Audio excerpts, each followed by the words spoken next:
Hello learners, आज की class में हम सीखने वाले हैं एक्सक्लामेटरी सेंटेंसेस। ठीक है, सो एक्सक्लामेटरी सेंटेंसेस क्या होता है?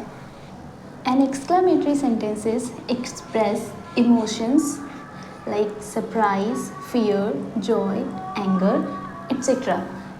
तो कभी भी हम अगर हमें अपने इमोशंस को एक्सप्रेस करना होता है, ठीक है, तो उस टाइप की जो सेंटेंसेस होते हैं उसे हम एक्सक्लामेटरी सेंटेंसेस कहते हैं। ठीक है, चाहे वो सरप्राइजिंग वाला इमोशन हो, चाहे वो फियर हो, चाहे वो जॉय हो, चाहे वो एंगर हो। ठीक है, सो ये सारे इमोशंस जो होते हैं वो हम क्या करते हैं, एक्सक्लेम करते हैं। ठीक है, एक्सप्रेस करते हैं। ओके,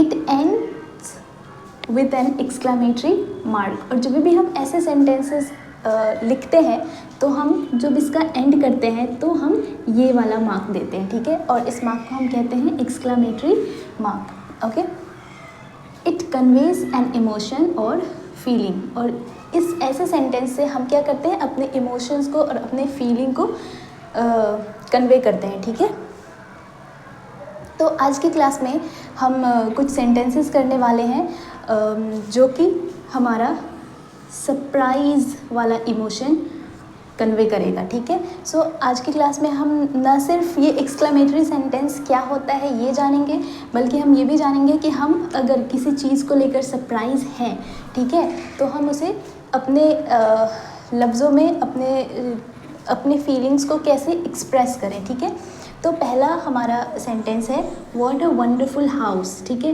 मान लेते हैं कि कहीं पे हम गए और हमें बहुत ही ब्यूटीफुल सा और बहुत ही अमेजिंग सा घर दिखा और हम देखकर उस चीज़ को देखकर बहुत ही ज़्यादा सरप्राइज़ हैं। ठीक है, तो हम कैसे बताएंगे कि हाँ ये घर देखकर मैं बहुत सरप्राइज़ हुई, तो हम बोलेंगे व्हाट अ वंडरफुल हाउस और इसके आगे हम क्या लगाएंगे, ये एक्सक्लेमेशन मार्क लगाएंगे। ठीक है, उसके बाद नेक्स्ट है हमारा wow I can't believe it. ठीक है, कोई ऐसी चीज़ें, ठीक है, जो हुई है या फिर कोई ऐसी चीज़ें मान लो इसका कोई एक सिचुएशन हम क्रिएट करते हैं, जैसे कि कोई एक बेबी है, ठीक है, उसने बहुत ही ब्यूटीफुल सा ड्राइंग क्रिएट किया है। ठीक है, ड्राइंग बनाया है जो कि बहुत ही कमाल है।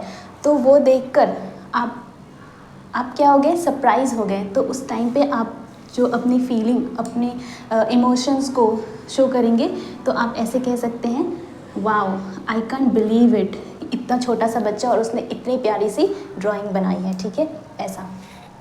नेक्स्ट है हमारा व्हाट अ सरप्राइज़। ठीक है, मान लो कि कोई अचानक से आपके घर पे आ गया जो कि आपसे बहुत दूर रह रहा हो या कुछ भी ऐसा, तो आप उसको अचानक से देखकर आप क्या बोलोगे, व्हाट अ सरप्राइज़। ठीक है, तो या तो आप किसी इंसान को भी देखकर ये चीज़ कह सकते हो और किसी चीज़ को भी देखकर बोल सकते हो। ठीक है, नेक्स्ट है हमारा दैट्स इनक्रेडिबल। ठीक है, अभी ये हम कब यूज़ करेंगे, ये भी हम तभी यूज़ कर सकते हैं जब भी किसी चीज़ को आपने देखा और वो बहुत ही ज़्यादा अच्छा है और अनबिलीवेबल है, बहुत ही क्रिएटिव तरीके से किया हुआ है। ठीक है, तो आप उस टाइम पे कहोगे कि दैट्स इनक्रेडिबल। ठीक है, नेक्स्ट है हमारा दैट वाज अनएक्सपेक्टेड। ठीक है, ये हम कब इस्तेमाल कर सकते हैं, कोई ऐसी सिचुएशन, ठीक है, जो आपने एक्सपेक्ट नहीं करी थी, आपने उम्मीद नहीं करी थी कि ऐसा हो जाएगा और वैसा हो गया। जैसे इस सेंटेंस को हम कैसे किस सिचुएशन पे बोल सकते हैं, दैट वॉज अनएक्सपेक्टेड। मतलब कोई इंसान है जो किसी एग्ज़ाम की प्रिपरेशन कर रहे हैं और उसने फर्स्ट अटैम्प्ट में ही क्लियर कर लिया, राइट। तो उस टाइम पे सरप्राइजिंग मोमेंट हो सकता है और आप कह सकते हो कि दैट वाज अनएक्सपेक्टेड। ठीक है, नेक्स्ट है हमारा दैट्स स्ट्रेंज।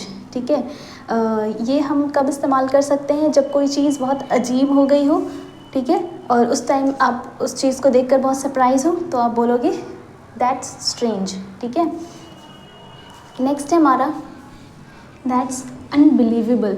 फिर से हम ये कब इस्तेमाल करेंगे, जब आपको किसी चीज़ पे बिलीव नहीं होगा और वो चीज़ हो चुकी होगी, तो आप बोलोगे दैट्स अनबिलीवेबल।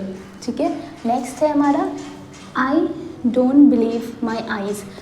कहने का मतलब ये है कि कुछ ऐसा आपने देखा जो कि आप देखकर भी उस चीज़ को बिलीव नहीं कर पा रहे हो, ठीक है, और आप बोल रहे हो oh I don't believe my eyes मतलब मुझे तो मेरी आँखों पे विश्वास ही नहीं हो रहा है, ऐसा। ठीक है, उस सिचुएशन पे आप कह सकते हो कि आई डोंट बिलीव माई आइज़। ठीक है, तो ये सारे थे हमारे एक्सक्लेमेटरी सेंटेंसेस। ठीक है, जो कि हमने क्या शो किया था, सरप्राइज़ शो किया था। ठीक है, और ये सारे सिचुएशंस जो मैंने बताए वो सारे ऐसे सिचुएशंस थे जिस सिचुएशन पे आप सरप्राइज़ हो और आप कुछ उस सरप्राइजिंग मोमेंट पे अपनी फीलिंग को अपने इमोशन को एक्सप्रेस करना चाह रहे हो, तो आप कैसे एक्सप्रेस करोगे। ठीक है, तो आज की क्लास में इतना ही। Thank you very much.